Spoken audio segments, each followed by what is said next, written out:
మనం దేనికోసమైతే ఎదురు చూస్తూ ఉన్నామో, ఎవరి మాటలు ఒక అమృతతుల్యమైన ఆధ్యాత్మిక శాసనం, వీరు మాట్లాడితే అది రాజశాసనం అయితే ఆధ్యాత్మికంగా ధర్మశాసనం కూడా ఉండాలండి. ధర్మముతో ఎందుకు ఇందాక వారు మాట్లాడుతూ రాజపురోహితులు అన్నారు.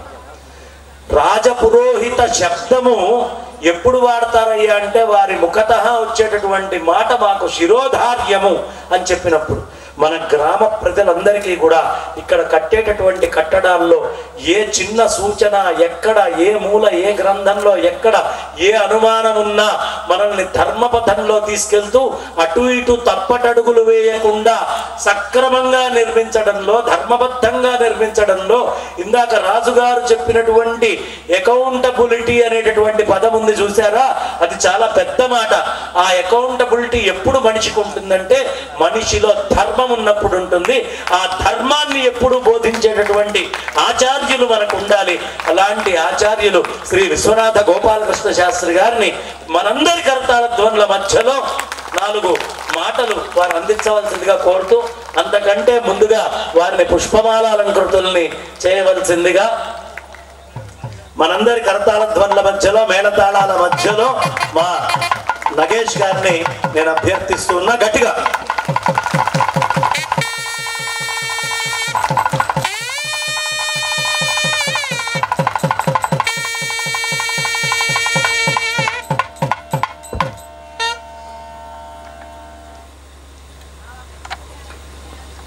वागीशाद्या सुमनसः सर्वार्थानां उपक्रमे यं नत्वा कृतकृत्या स्युः तन्नमामि गजाननं।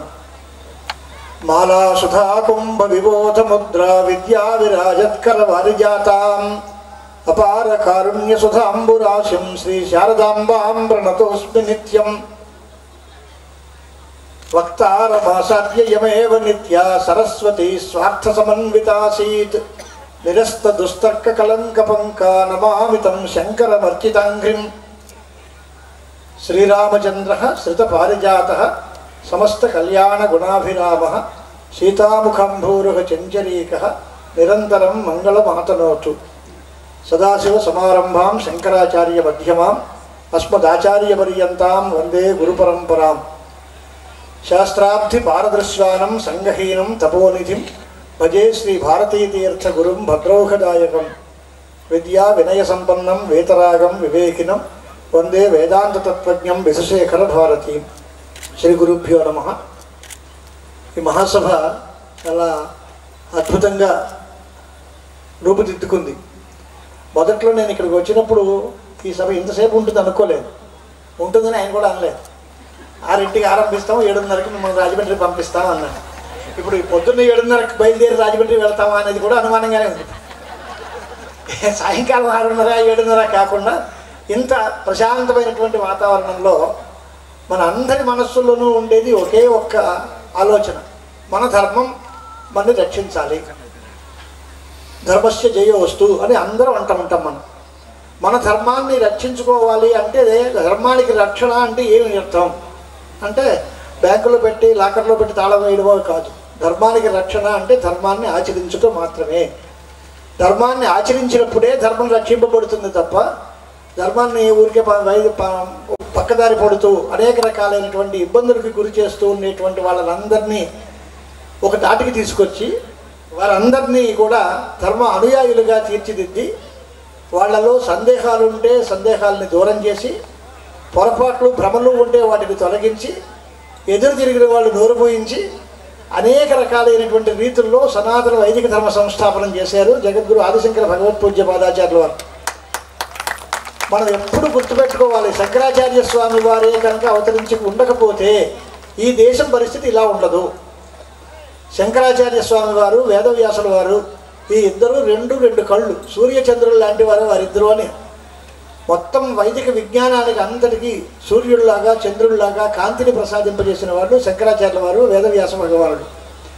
ఆ శంకర భగవత్పాదులు చేసినటువంటి దూరదృష్టితో చతురామ్నాయ పీఠస్థాపనం, 4 దిక్కుల 4 ఆమ్నాయ మఠాలు పెట్టడం, ఆయన కాలంలో ఆయన ధర్మాన్ని ప్రచారం చేసి రక్షించి సరి అయిన దారిలో ప్రజల్ని నడిపించిన తర్వాత కాలంలో మళ్ళీ వీళ్ళు తప్పుడు దారిలోకి వెళతారేమో అప్పుడు కూడా వీళ్ళకి సరియైన మార్గనిర్దేశనం చేసే మనిషి కావాలి అనేటువంటి చూపుతో దక్షిణామనాయ శృంగేరి శారదా పీఠాన్ని స్థాపించారు భగవత్పాదులు శంకరాచార్యుల వారు.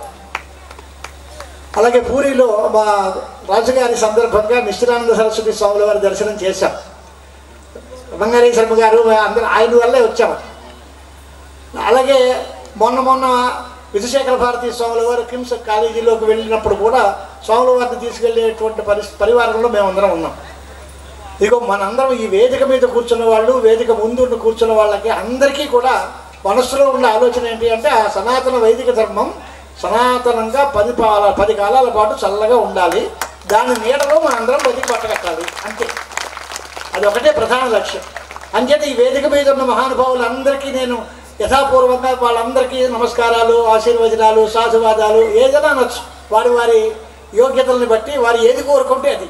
మా రాజుగారికి ఆశీర్వచనం అంటేనే ఇష్టం, కొంతమందికి పండితులకి అభిమానాలు నమస్కారాలు అంటే ఇష్టం, కొంతమందికి శుభాకాంక్షలు చెప్తే ఇష్టం.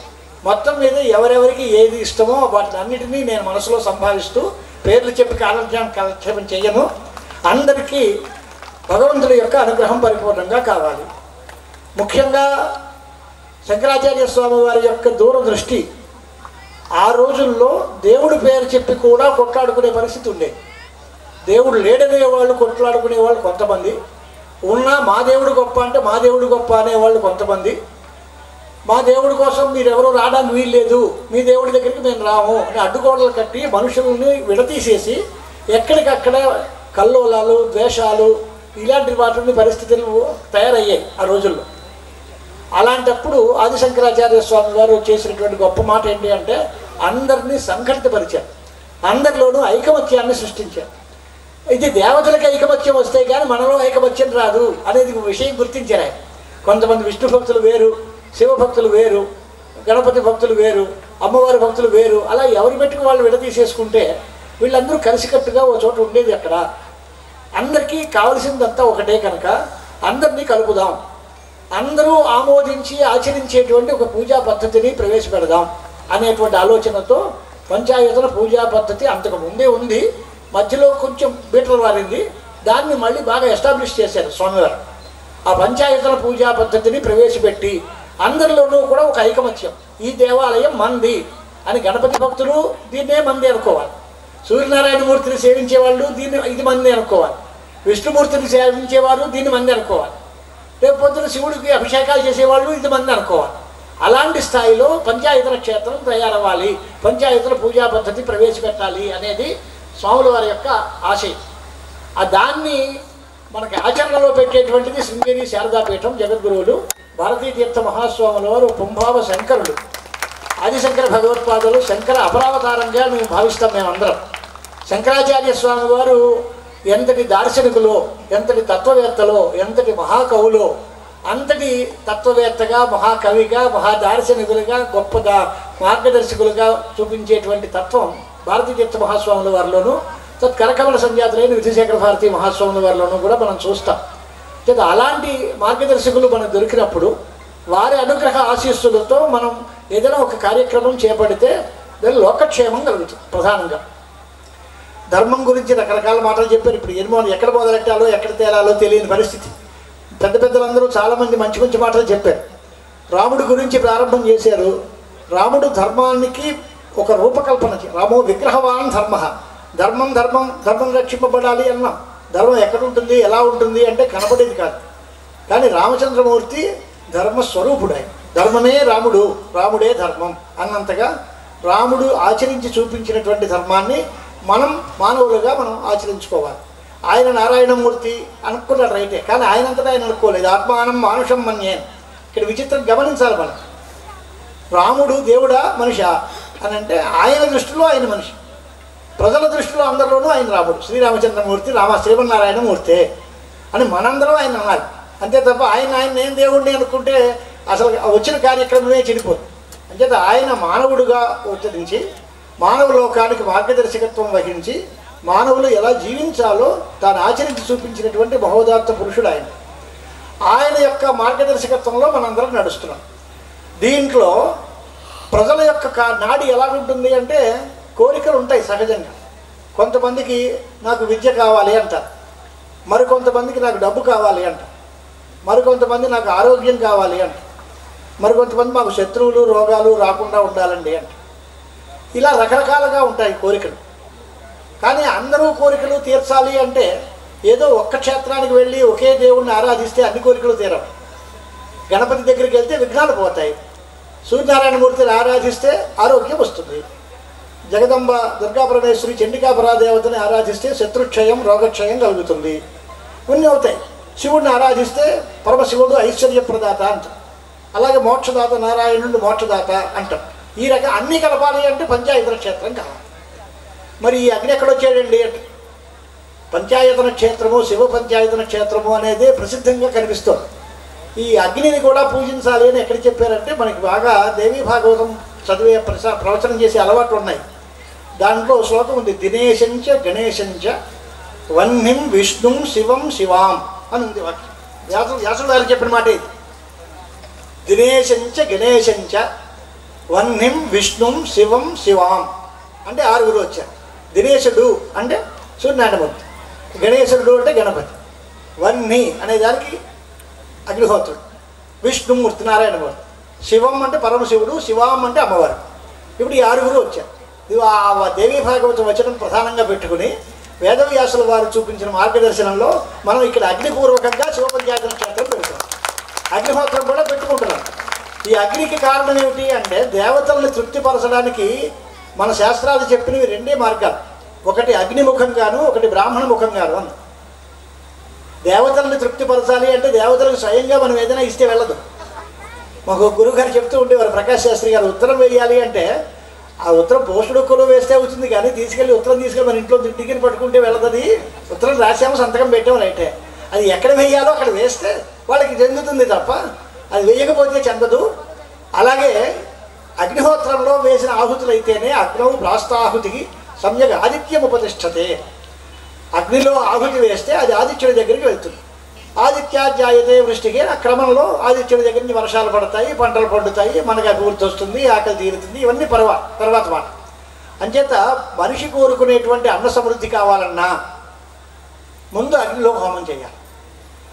మనిషికి రోగాలు తగ్గాలన్నా అగ్నిహోత్రుడు యొక్క కారణం కావాలి. అగ్నిని గురించి శాస్త్రాలు రకరకాలుగా చెప్తారు. ప్రాణాగ్నిహోత్రం అని మనం భోజనం చేస్తున్నాం అనుకోండి, ఇది కూడా అగ్నిపాసనే అని శాస్త్రం.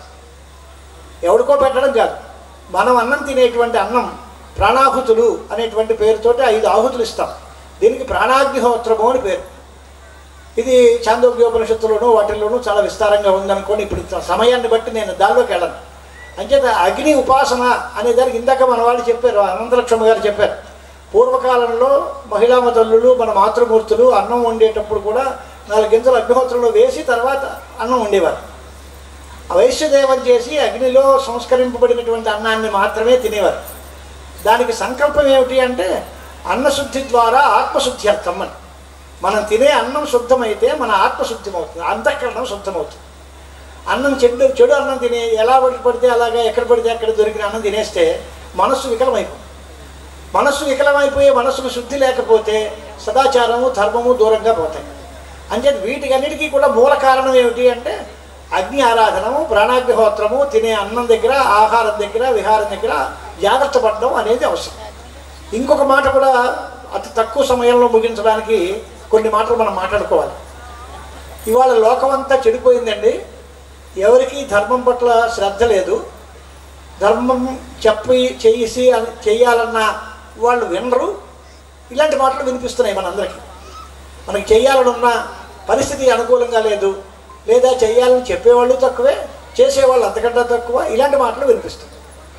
ఇదేంటి అంటే ఇంటిలో ఒక బాగా పెద్ద భవనం ఉండి దుర్గంధం బాగా కంపు కొడుతోంది అనుకోండి. తను ఇల్లంతా కంపు కొడుతోందండి, ఏం చేస్తామండి అని అంటే ఆ కంపు పోతుందా? అది పోగొట్టడం ఎలాగా అంటే దాన్ని దూరం అక్కడ ఉండే దుర్గంధాన్ని అంతటినీ కూడా గోకి తీసేస్తామంటే వెళ్ళదు. అది అంచేత దుష్టవాసనలు పోవాలి అంటే శుభవాసనల చేతనే దుష్టవాసనలు దూరం చేయాలి. దానికి మళ్ళీ ఏదో స్ప్రే చేయాలి.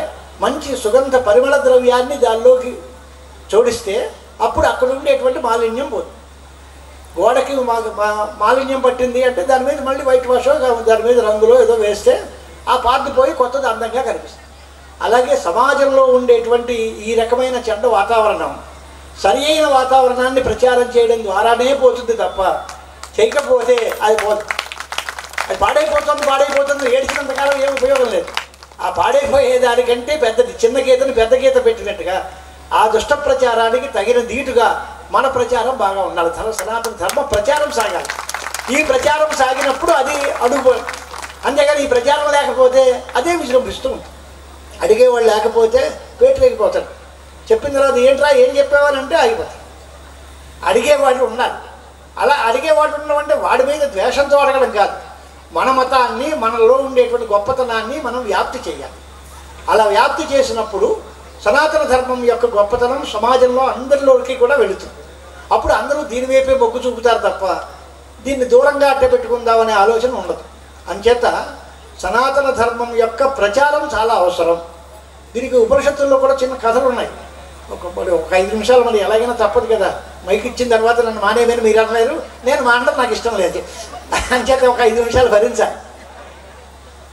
ఒక రాజుగారు ఉన్నారు, ఆయన దగ్గర ఒక మంత్రి గారు ఉన్నారు. ఆ మంత్రి గారి మీద ఆయనకి చాలా ప్రేమ. ఏం చేసినా ఆయనే చేయగలడు అని ఆయన మీద ఉండే నమ్మకంతో అక్కడ జరిగే మంచి పనులన్నీ కూడా మా మంత్రి గారి యొక్క గొప్పతనం అనేవాటి. పక్కన ఉండేటువంటి వాళ్ళకి సామంతులు, దండనాయకులు, ఇతరమైనటువంటి జనం అందరూ ఉంటే ఎంతసేపు ఈయన ఆయన్నే పొగుడుతాడు తప్ప మననేమి పట్టించుకోడు అని చెప్పి మనందరినీ చిన్న చూపు చూస్తున్నాడు అనేటువంటి భావం వాళ్ళందరిలోనూ కలిగిన తర్వాత ఒకప్పుడు ఆ రాజ్యానికి శత్రుబాధ వచ్చి ఎవరో శత్రువులు దండెత్తి వస్తున్నారు అన్నారు. దండెత్తి వస్తూ ఉంటే మళ్ళీ యథాప్రభురంగా ఈయన అందరినీ పిలిపించారు, సభ పెట్టారు.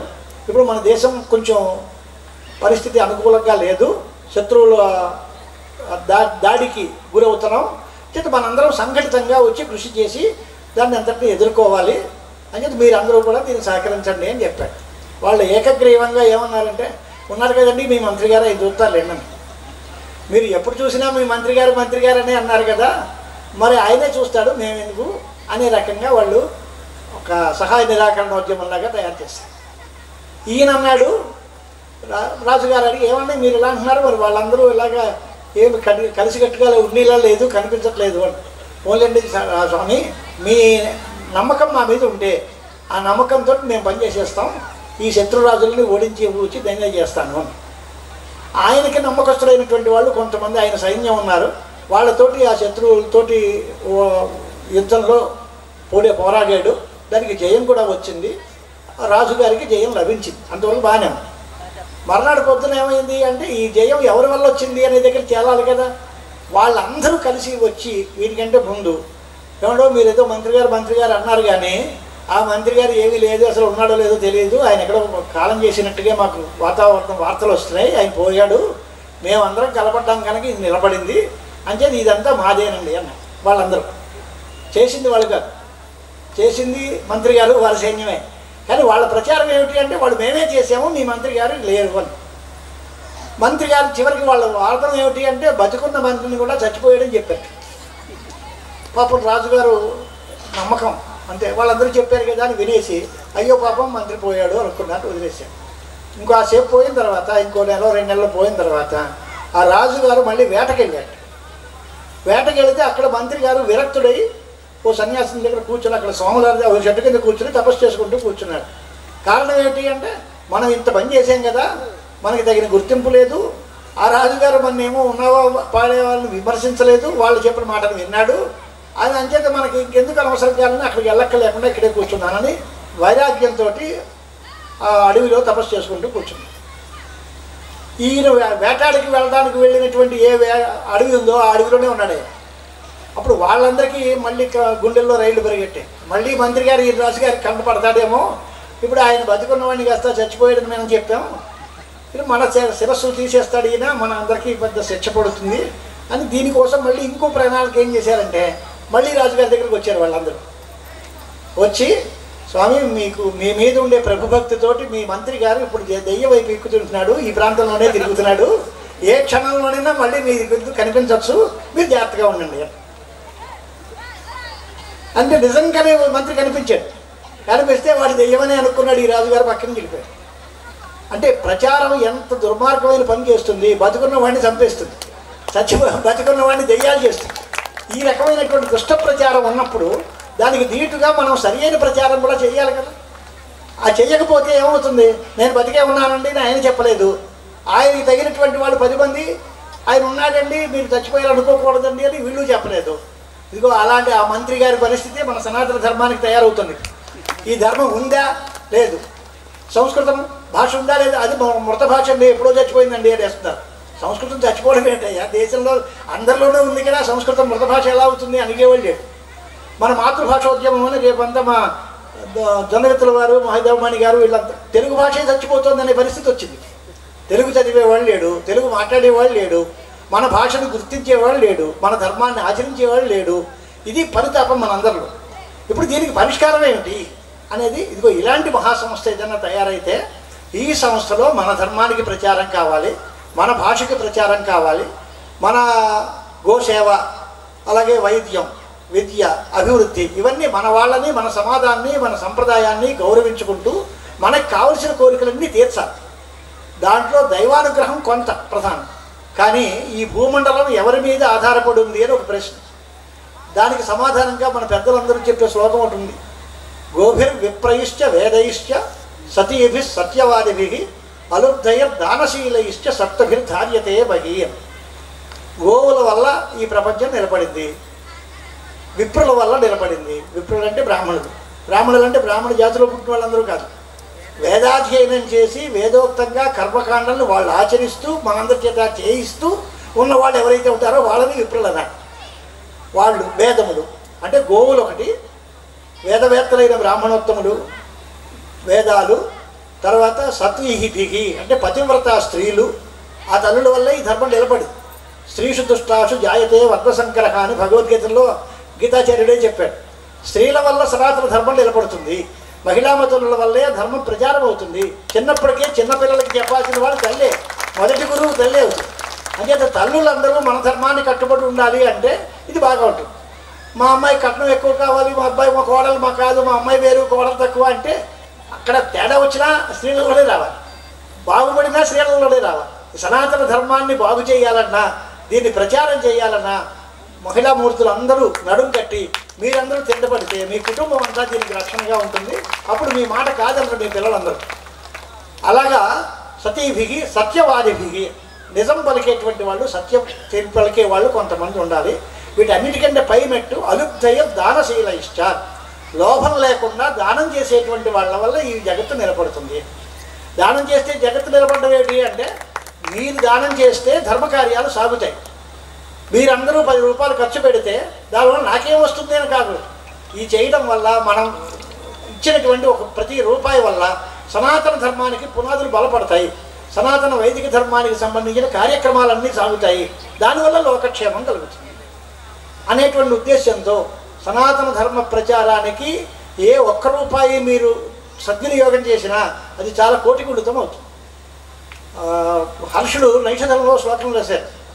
పూర్వపుణ్య విభవ వ్యయలబ్ధా సంపద విపదయేవ విమృష్టా. పూర్వపుణ్యాన్ని ఖర్చు పెట్టేసుకుంటే ఇప్పుడు సంపన్నులుగా అవుతాంట. ఇప్పుడు నాకు సంపద వచ్చింది, ఐశ్వర్యం వచ్చింది అంటే పుణ్యం ఖర్చు అయిపోయింది అని అర్థం. పూర్వపుణ్య విభవ వ్యయలబ్ధా సంపద విపదయేవ విమృష్టా. ఇవన్నీ విపత్తులే. మరి దీని పరిష్కారం ఏంటి అంటే పాత్ర పాణి కమలార్పణం ఆసాం తాసు శాంతిక విధి దృష్ట. సరి అయిన చోటుల్లో దీన్ని సాధన చేయడం, సద్వినియోగం చేయడం ఒక్కటే దీనికి పరిష్కారము. ఎక్కడ మనం డబ్బు ఖర్చు పెట్టాలి అని అంటే ఏదో ఇన్కమ్ ట్యాక్స్ రైడింగ్ అయిందనో లేకపోతే ఎవరి మీద మనకి ఈడీ కేసు పెట్టారనో అలాంటి వాళ్ళ చోట డబ్బులు ఖర్చు పెట్టడం కాదు. మనం బుద్ధిపూర్వకంగా మన మనపూర్వకంగా భగవత్ ప్రీతి కోసం, మన సమాజం యొక్క శ్రేయస్సు కోసం, మన అభివృద్ధి కోసం, మన ధర్మం కోసం మనం ఏదో ఖర్చు పెడతాం అని అంటే అది నిజమైన విధి. అప్పుడే ఈ సంపద కాస్త సంపదగా మిగులుతుంది, లేకపోతే అది ఆపదలే అయిపోతాయి. అది ఒక దృష్టి పెట్టుకోవాలి మనందరం. అంచేత దానం చేసేటువంటి అవకాశం ఉన్నవాళ్ళు ఎప్పుడూ విత్తశాఠ్యం నకార్య, విత్తశాఠ్యం పనికిరాదు, లోపం పనికిరాదు. ఇలాంటి అవకాశం మళ్ళీ రాదు. రేపు మా వంగాళీ శర్మ గారు ఏదో భూదాన కార్యక్రమం పెట్టారు. భూదాన కార్యక్రమం అంటే మహా ఉంటే 100-150 పేర్లు వచ్చారంటే ఇది అందమే ఉంది. ఇక్కడ ఉన్నవాళ్ళు అందరూ తప్పనిసరిగా నా వంతు నా పేరు నాకు ఎంత శక్తి అయితే అంత లేదు. రాజుగారు 1,00,000 ఇవ్వచ్చు, నేను 3,000 ఇవ్వచ్చు, అది వేరు. కానీ ఇవ్వాలనే ఆలోచన మనసులో ఉండాలి అందరికీ. ప్రతివాడికి ఉన్నవాడికి ఇవ్వాలనే ఆలోచన ఉండాలి, లేని వాడిని ఆదుకోవాలి అనే ఆలోచన ఉండాలి. అందరికీ ఉపకారం చేయాలి, మన చేతనైన వరకు మన పరిధిలో మనం ఇతరులకు ఉపకారం చేయాలి. అలాంటప్పుడు మన అందరిలోనూ ఐకమత్యం పెరగాలి, మనందరం కలిసికట్టుగా పనిచేస్తే ఈ సనాతన ధర్మం ముందుకెళ్తుంది అనేటువంటి ఆలోచన మన మనస్సుల్లో పరిపూర్ణంగా రావాలి. అంచేతనే మన భరతవాక్యాల్లో కూడా మన వాళ్ళు నికామేన పర్జన్యో వర్షతు ఫలిన్యో నోషధయ పత్యంతాం యోగక్షేమో నః కల్పతాం అని ఉంటుంది వేదం. అందరికీ మనకి యోగక్షేమో నః కల్పతాం, మాకందరికీ ప్రపంచానికి అందరికీ యోగక్షేమాలు కలగాలి. యోగక్షేమాలు అంటే ఏంటి అంటే లేనిది రావడానికి యోగం అని పేరు, ఉన్నదాన్ని పదిలిపరుచుకోవడానికి క్షేమం అని పేరు. అలబ్ధస్య లాభో యోగ, లబ్ధస్య పరిరక్షణం క్షేమ. లేనిది నా దగ్గరికి రావాలి, ఉన్నది కూడా నాకు జారిపోకుండా మళ్ళీ స్థిరంగా నా దగ్గరే ఉండాలి, అలా పెరుగుతూ ఉండాలి అని. ఇలాంటి మంత్రాలు చాలా మంత్రాలు ఉన్నాయి. అవన్నీ ఇప్పుడు వాటిల్లోకి వెళ్ళం. కానీ దానిలో ఆయన కోరిక ఏం చెప్పారంటే భరతవాక్యంలో మొట్టమొదట్లో బ్రాహ్మడు మహాబ్రహ్మవర్చసిగా ఉండాలి. ఆ బ్రహ్మన్ బ్రాహ్మణో బ్రహ్మవర్చసి జాయతాం, బ్రాహ్మణుడికి బ్రహ్మవర్చస్సు ఉండాలి. రాజన్యుడు మహాసూర్యుడిగా పరాక్రమవంతుడిగా ఉండాలి. ఆవులన్నీ బాగా పాలిచ్చేవిగా ఉండాలి. పంటలన్నీ బాగా పండేట్లాగా ఉండాలి. 3 వారాలు వర్షాలు పడుతూ ఉండాలి. వీటి వల్ల లోకం అంతా క్షేమంగా ఉండాలి. ఇది వేదం కోరిన కోరిక. దానిలో ఎవరి స్వార్థం ఉంది? ఏ ఒక్కడి కోసమన్నా? ఏ ఒక్కడో మనం రేపు ఆరాధన చేస్తాం, శివుడికి రుద్రాభిషేకమో రుద్ర హోమమో చేస్తాం. దానిలో ఏం చెప్తూ ఉంటారు అని అంటే విశ్వం పుష్టం గ్రామే అస్మిన్ననాతురం. ఈ ప్రపంచం విశ్వం అన్నాడు. ప్రపంచమంతా సమస్త ప్రాణికోటి, మానవులే కాదు సమస్త ప్రాణికోటి చరాచర జగత్తంతా పరిపుష్టంగా ఉండాలి, ఈతి బాధలు లేకుండా ఉండాలి, ఎటువంటి రోగాలు రొచ్చులు లేకుండా ఆనందంగా ఉండాలి అని ఎవడు ఏం చేస్తున్నాడు వీడంటే ఓ నమ్మకం పారాయణ చేస్తున్నాడు ఇంట్లో కూర్చుని. ఈ ఇంట్లో కూర్చుని నమ్మకం పారాయణ చేసేవాడు ప్రపంచమంతా బాగుండాలి అన్నంత విశాలమైన భావం ఎవరికి ఉంటుంది? సనాతన ధర్మం ఒక్కదాల్లో తప్ప మరి ఇంకెక్కడా ఎవరికీ లేదు. కొంతమంది మాకు ఆక్షేపణ వినిపించారు కొన్ని చోట్లలో, గోబ్రాహ్మణేభ్య శుభమస్తు నిత్యం అంటారు కదండి. గోవులు బ్రాహ్మణులు బాగుంటే చాలా, ఇంక తక్కువ సమాజం అంతా వదిలేసినా పర్వాలేదా అని అడిగాడు నన్ను ఒక ఆయన. గోవులు బ్రాహ్మణులు బాగుంటే చాలా అండి, ఇంక తక్కువ వాళ్ళు ఎలా ఉన్నా పర్వాలేదా అంటే, బాబు ఎక్కడ మొదలెట్టాడు ఎక్కడ సమాప్తి చేశాడో ఆలోచించాయా? మొదట్లో అది ప్రారంభం కాదు. స్వస్తి ప్రజాభ్య మొదట ప్రారంభం అది. ప్రజలందరికీ శుభము కలుగుగాక. స్వస్తి అనేదానికి శుభము మంగళము అని అర్థం. ప్రజలందరికీ శుభం కలుగుగాక. ఎలా వస్తుంది అది? ప్రజలకు శుభం కలగాలి అంటే వాళ్ళు చేసే మంచి పని వల్ల కదా వచ్చేది. మంచి పని చేయించే వాళ్ళు ఎవరు?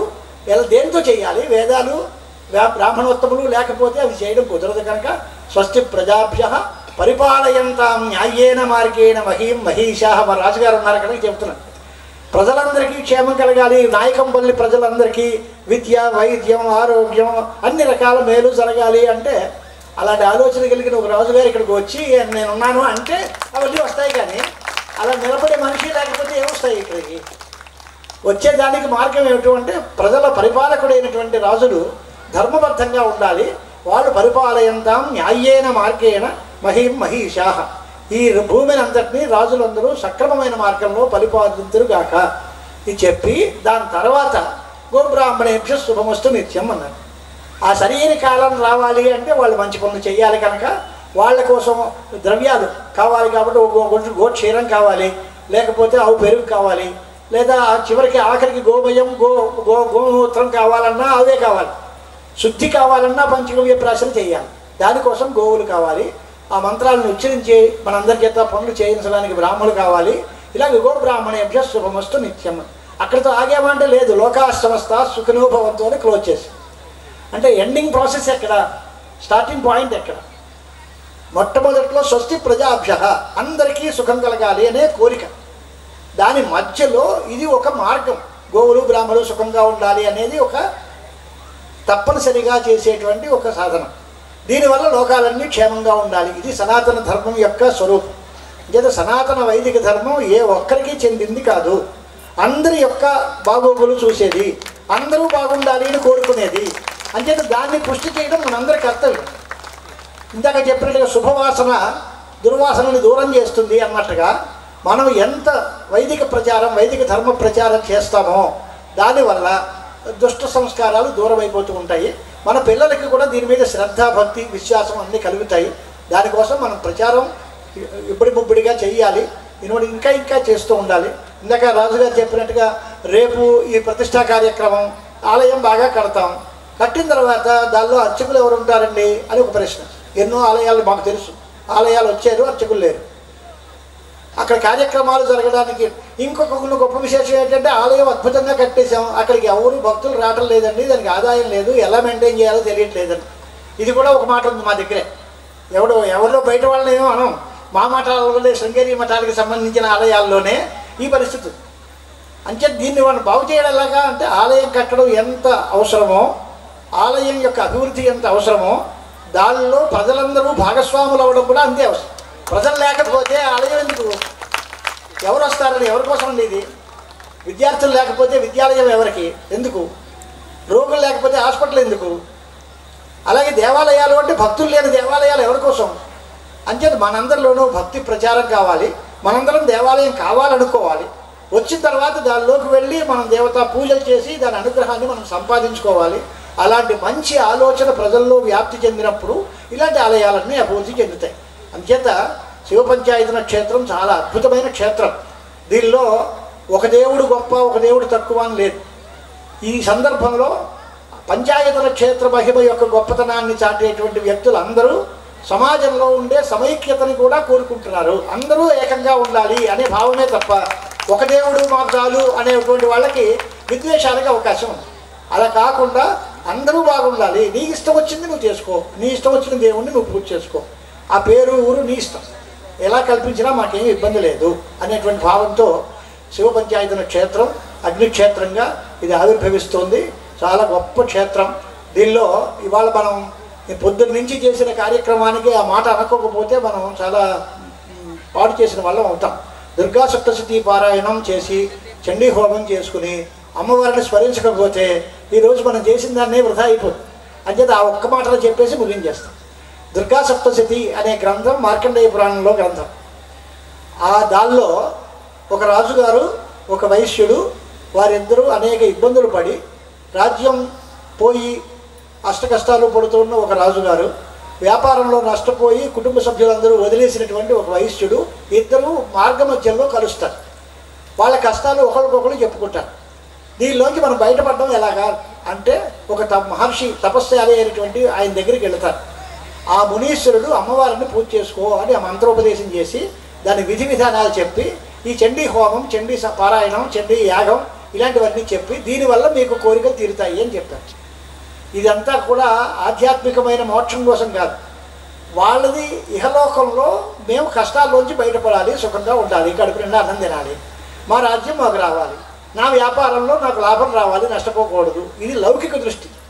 అలాంటి దానికి కూడా చండీ యాగమే ప్రధానమైనటువంటి సాధనంగా చెప్పింది మార్కండేయ పురాణం. ఇది భుక్తిప్రద జగన్మాత భుక్తిని ముక్తిని రెండింటినీ ఇస్తుంది. ఈ లోకంలోనూ పరలోకంలోనూ కూడా మోక్షాన్ని, భోగాన్ని, మోక్షాన్ని కూడా ఇస్తుంది. ఆవిడ పేర్లే మనం చెప్తూ ఉంటాము. అన్నదా అంటే అన్నం పెట్టేది, వసుదా అంటే డబ్బులు ఇచ్చేది, జ్ఞానదా అంటే జ్ఞానాన్ని ఇచ్చేది, ముక్తిదా అంటే ముక్తిని ఇచ్చేది, అన్నీ ఆవిడే. ఆవిడ మనం ఎలా కోరితే అలాగే. నాకు అన్నం కావాలి అనుకునేవాడికి అన్నమే వస్తుంది, డబ్బు కావాలి అనుకునేవాడికి డబ్బే వస్తుంది, నాకు జ్ఞానం కావాలి అంటే జ్ఞానం వస్తుంది. ఇది ధర్మం యొక్క స్వరూపం. ధర్మము అనే మాటకి అర్థమే అది. ఏదో అభ్యుదయ నిశ్రేయస సిద్ధికి స ధర్మ. దేనివల్ల అభ్యుదయము నిశ్రేయసము కలుగుతాయో దాన్నే ధర్మం అంటాం. కేవలం మోక్షం అంటే ఎవరికి అక్కర్లేదు. ఇప్పుడు బతికుంటే బాగుంటే కదండి, మొత్తం పొట్టలు నడవాలి కదా.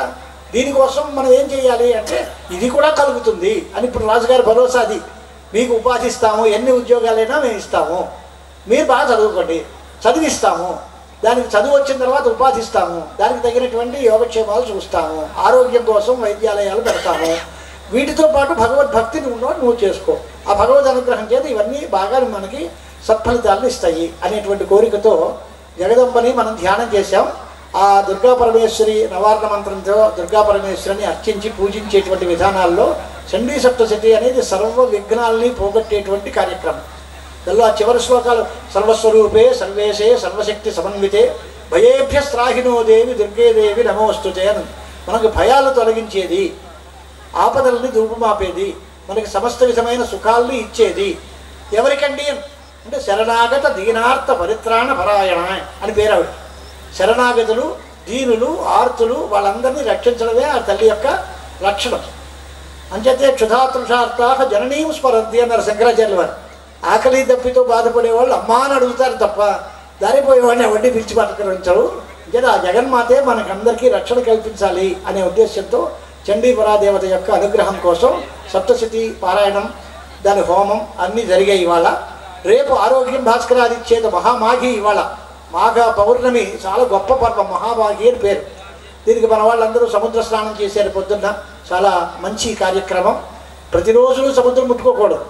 సముద్ర స్నానం చేసి మంచి పుణ్యాన్ని సంపాదించుకుని అమ్మవారి యొక్క అనుగ్రహం కోసం సప్తశతి పారాయణం, సప్తశతి హోమం అన్నీ చేసుకున్నాం మనం. రేపు పొద్దున్న సూర్యనారాయణమూర్తి గారి యొక్క అనుగ్రహం కోసం సూర్య నమస్కారాలు, మహాసౌర పారాయణం, అరుణ పారాయణం, దాంతోపాటు విశేషంగా సౌర హోమం కూడా జరుగుతుంది.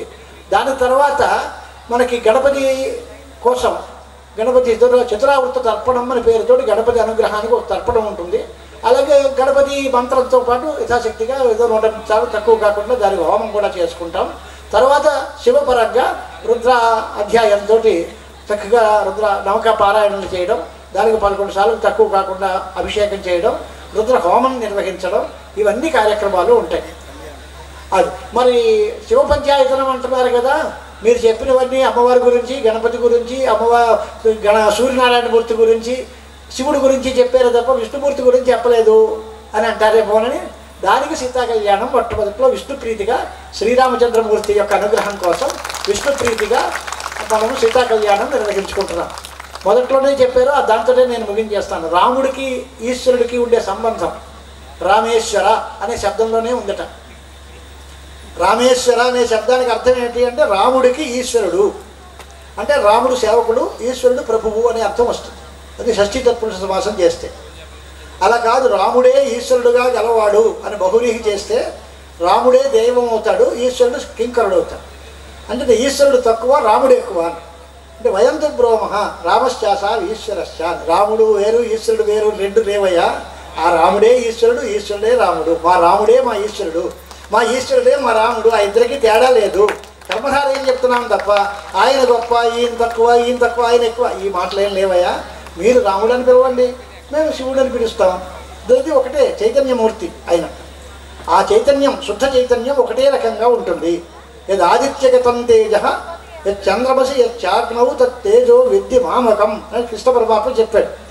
అది సూర్యుల్లో ఉన్న తేజస్సు అన్నా, చంద్రుల్లో ఉన్న తేజస్సు అన్నా, నక్షత్రాల్లో ఉన్న తేజస్సు అన్నా, అగ్నిహోత్రంలో ఉన్న తేజస్సు అన్నా అని వేరు వేరు కాదు, అదంతా నేనే.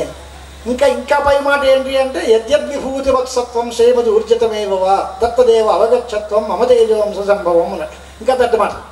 ఇక్కడ ఈ 4, 5 కాకుండా సర్వ ప్రపంచంలోనూ ఎక్కడెక్కడైనా సరే స్పార్క్ ఉందంటే, మంచి బ్రైట్గా ఉందంటే అదంతా నాదే అనుకోను. అలాగే విభూతి కలిగిందంతా పరమాత్మ యొక్క విభూతి అని చెప్పినాడు. అలాంటి గొప్ప శాస్త్రం, ఐకమత్యాన్ని సాధించే శాస్త్రం. అందరిలోనూ పరమాత్మ ఉన్నాడు. తల్లుడు మీ అందరిలోనూ పరమాత్మ ఉన్నాడు, మాలోనూ పరమాత్మ ఉన్నాడు. కానీ గుర్తించట్లేదు మనం. మేము వేరు, మీరు వేరు, మా ఇలా భావం. త్వయి మయిచ అన్యత్ర ఏకో విష్ణు వృథా కుప్యసి మయి యసహిష్ణు అని శంకరాచార్య వారు అన్నారు. నీలోనూ నాలోనూ అందరిలోనూ ఉన్నది విష్ణుతత్వం ఒకటే. అనవసరమైనటువంటి భేదభావాలు పెట్టుకుని సంకుచితమైన ధోరణితో కోట్లాట్లు, దెబ్బలాట్లు, రాగద్వేషాలు అన్నీ పెట్టుకుంటున్నాం. వీటిని అన్నిటినీ వదిలిపెట్టి ఐకమత్యంతో మనందరం ఒకటి అనే సనాతన ధర్మ రక్షణం కోసం రేపటి నుంచి నడుం కట్టి ముందు ప్రయత్నం చేస్తే ఈ సమాజం అంతా శుభంగా కళ్యాణంగా ఉంటుంది అనే ఉద్దేశంతో ఈ కార్యక్రమాన్ని చేపట్టడం. మన బంగారేశమ్మ గారికి జగద్గురువుల వారి యొక్క దివ్యమైన అనుగ్రహం. అంటే అది ఎందుకు వచ్చింది అనే దానికి ఆదిశంకర భగవత్పాద సభ, ఆదిశంకర భక్త సమాజం అనేటువంటి పేరుతోటి సుమారు 17 ఏళ్ళు ఉంది, 20 ఏళ్ళ క్రితం ఆదిశంకర భక్త సమాజం అనేటువంటిది ఒక హైదరాబాద్లో ఒక సంస్థ పెట్టారు. దాని ద్వారా శంకరాచార్య స్వామి వారిని పూజించడం ప్రారంభించాడు. ఆయన జీవిత ప్రారంభం అక్కడ. శంకరాచార్యుల వారు అంటే ప్రాణం పెట్టేటువంటి పరిస్థితి. శంకరులే మా దైవం, మా జీవితం, మా ప్రాణం శంకరులే అనే పరిస్థితి. అది కాస్త శంకరుల దగ్గరికి వచ్చేసింది, ప్రారంభమైనది. కాస్త వేదం పట్ల, శాస్త్రం పట్ల, ధర్మం పట్ల అభివృద్ధి పెరిగి ఆ కార్యక్రమాల్లో భాగం వహించే మా అందరితోటి పరిచయాలు వచ్చాయి. మాకు అలాంటి వ్యక్తి దొరికేటంటే మహా ఆనందమైంది. సుమారు పుష్కరం పైగా మేము అక్కడ జరిగేటువంటి శాస్త్రార్థ సభలకి మహామహోపాధ్యాయ పుల్లెల శ్రీరామచంద్రుడు గారు, అరవిందరావు గారు, మన ముదిగొండ శంకర శర్మ గారు, ఇలాంటి పెద్దలందరితోటి కలిపి మనం అందరం కలిసి మాట్లాడడం జరిగింది. ఆ సందర్భంగా ఆయనలో ఉండే ధర్మతృష్ణ, ఈ ధర్మాన్ని రక్షించడం కోసం మనం ఏమైనా చేయాలి అని పట్టుదల. దానికి పరాకాష్ఠ ఏంటి అంటే గత సంవత్సరం ఎబిట్స్ గ్రౌండ్లో, ఎగ్జిబిషన్ గ్రౌండ్స్లో హైదరాబాద్లో జరిగిన శంకర జయంతి మహోత్సవాలు. దాని నేపథ్యం అంతా మీకు అందరికీ తెలుసు, నేనేం చెప్పక్కర్లేదు. అది ఎందుకంత ఆగ్రహంగా 12 రోజుల పాటు శంకరాచార్య జయంతి ఉత్సవాలు చేయాల్సి వచ్చింది. లక్షగణ పారాయణంతో సౌందర్య లహరి పారాయణం ఎందుకు వినిపించాల్సి వచ్చింది, ఎడత్తూరు స్వామివారు స్వయంగా వచ్చి దాన్ని ఎందుకు నిర్వహించాల్సి వచ్చింది, దాని నేపథ్యాలన్నీ వెనకాల అందరికీ భక్తులకి తెలిసిందే. కనుక మనమందరం శంకరాచార్య స్వామి వారి యొక్క భక్త బృందంగా శంకరులు చూపించిన మార్గంలో లోకక్షేమాన్ని కాంక్షిస్తూ మనందరం బాగుపడటానికి మనం ప్రయత్నం చేసి దానికి ప్రయత్నం చేయాలి అనేటువంటి చూపుతో ఆ కార్యక్రమాలు జరిగాయి. దాంతో నారాయణ శర్మ గారి కార్యనిర్వహణ దీక్ష నాకు అయిపోయింది. దానికే కాదు, మనకి బ్యాటరీ పూర్తి అయిపోయింది. అంచేత ఈయన కార్యదక్షత జగద్గురువుల వారు గుర్తించారు. దాని ద్వారా తత్వం చారిటబుల్ ట్రస్ట్ అని ఒక సంస్థ ఏర్పడింది. ఆ తత్వం చారిటబుల్ ట్రస్ట్ ద్వారా ఇక్కడ ఉండేటువంటి ఆలయ నిర్మాణం అంతా సాగుతుంది. ఆదిశంకర భగవత్పాదాచార్యుల వారి యొక్క ఆరాధనా మహోత్సవాలు సేవ అది ప్రధానం. దాని ద్వారా శంకరాచార్య స్వామి వారి యొక్క అనుగ్రహం పొందడం వల్ల అక్కడ జరిగేటువంటి కార్యక్రమాల్లో శృంగేరి వారితోటి సంబంధం ఏర్పడటం, జగద్గురువుల వారి యొక్క దివ్యమైన అనుగ్రహం రావడం, తద్వారా అనేక కార్యక్రమాలు నిర్వహించడం. అది తత్వం చారిటబుల్ ట్రస్ట్ ఆరంభానికి సూత్రం పెట్టుకుంది. దానివల్ల తత్వం చారిటబుల్ ట్రస్ట్ అని ఆవిర్భవించింది. ఆ చారిటబుల్ ట్రస్ట్కి అనేక మంది మంచి కార్యకర్తలందరూ దొరికారు. అది ఈశ్వర అనుగ్రహం, మన పుణ్యం. అలాంటి కార్యకర్తలందరూ ఈ నాయకంపల్లి శ్రీరామ అనుగ్రహం చేత రామాలయం చూడడానికని ఇక్కడికి వచ్చినటువంటి మనిషి మెల్లిగా ఇక్కడ ఈ ప్రాంతంలో చాలా పెద్ద విస్తృతమైనటువంటి దివ్యమైన క్షేత్రాన్ని తయారు చేయాలి అనే సంకల్పం చేయడం, రాజుగారు లాంటి ప్రముఖులు, మీలాంటి కార్యకర్తలు, మంచి ప్రియంభావుకులైనటువంటి దాతలు వీరందరూ రావడం వల్ల ఇది మహోద్యమంగా తయారైంది. ఈ ఉత్కృష్టమైన కార్యక్రమంలో పాలు పంచుకున్న మన అందరం ధన్యులం. మన తరాలన్నీ ధన్యంగా ఉండాలి, మన పిల్ల పాపలందరూ శుభంగా ఉండాలి అంటే దీన్ని మనం ఇవాళతో వదిలేయకుండా దీన్ని కొనసాగించి ఈ కార్యక్రమం పూర్తయ్యే వరకు మనం నిద్రపోకుండా దీనికోసం ప్రయత్నం చేయడం, ఆలయం వచ్చిన తర్వాత కూడా ఆలయాన్ని సద్వినియోగం చేసుకునేటువంటి బాధ్యతను కూడా ఈ దగ్గరుండే ప్రాంతం ప్రజలందరూ కూడా పట్టుకుని దాన్ని ముందుకు తీసుకెళ్లాల్సిన బాధ్యత కూడా ఉంది. ఇదే సందర్భంగా గోశాల వస్తుంది, వేద పాఠశాల వస్తుంది, ఒక హాస్పిటల్ వైద్యాలయం వస్తుంది. అందరికీ కూడా పెళ్ళిళ్ళు, ఒడుగులు మొదలైన కార్యక్రమాలు చేసుకోవడానికి ఇలాంటి సమావేశ మందిరాలకి, కన్వెన్షన్ హాల్ లాంటిది కూడా రాజుగారి మనస్సులో సంకల్పం ఉంది. ఇలాగా సర్వాంగ శోభనంగా ఈ కార్యక్రమం పవిత్రమైన దివ్య క్షేత్రంగా జరిగి విశ్వప్రసిద్ధంగా కొనసాగాలి అంటే శృంగేరి జగద్గురు భారతీ తీర్థ మహాస్వాముల వారి యొక్క తత్కనకబల సంజాతులైన విధుశేఖర భారతీ మహాస్వాముల వారి యొక్క దివ్యమైన అనుగ్రహ ఆశీస్సులే దీనికి మూల స్తంభం. ఆ ఆశీస్సులు ఉంటే అన్ని పనులు అవుతాయి. ఆ ఆశీస్సుల వల్లే మన మనస్సుల్లో ఒక మంచి ఆలోచన వస్తుంది. దానివల్లే దాతలు సమకూరుతారు, దానివల్లే కార్యకర్తలు వస్తారు, మంచి పనులు నిర్వహిస్తారు. కనుక గురు కటాక్షం దీనికి ప్రధానమైన కారణం. కనుక దేవతానుగ్రహానికి కూడా ప్రధాన కారణం గురువే. కాబట్టి ఆ గురు పాదాంబుజ ధ్యానంతో నా ఈ భాషడానికి ఉపసంహారం చేస్తున్నాను. కరణమః పార్వతీపతయే హర హర మహాదేవ. ఒక్క శ్లోకం జగద్గురువుల వారు చెప్పే శ్లోకం ఉంది. ఈ పూజ చేస్తే మనకు వచ్చే లాభం ఏమిటి అంటారు కొంతమంది. భారతీ తీర్థ మహాస్వాముల వారు చాలా పర్యాయాల్లో అనుగ్రహ భాషణాల్లో ఈ శ్లోకం చెప్పారు.